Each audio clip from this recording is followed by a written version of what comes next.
এখন যদি কেউ মেসেজ করে রিপ্লাই দিতেও ভয় লাগে, কারণ এখন মানুষ পরিচিত হওয়ার পরে ইগনোর করে।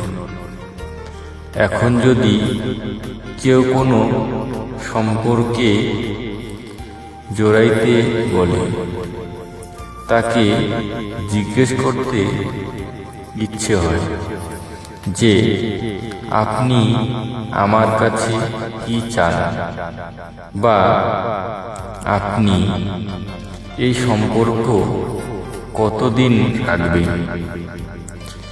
একটা কথা শুনতে খারাপ লাগলে এটাই সত্যি। এখনকার মানুষ স্বার্থ ছাড়া সম্পর্ক করতে চায় না। স্বার্থ যেখানে শেষ, সম্পর্কও সেখানে শেষ হয়। এমন কিছু মানুষ আছে যারা 24 ঘন্টা অনলাইন থেকেও SMS পর্যন্ত করে না, আবার বলে কিনা সময় পাই না SMS করার। এমন বন্ধুত্ব থাকার চেয়ে না থাকাই ভালো।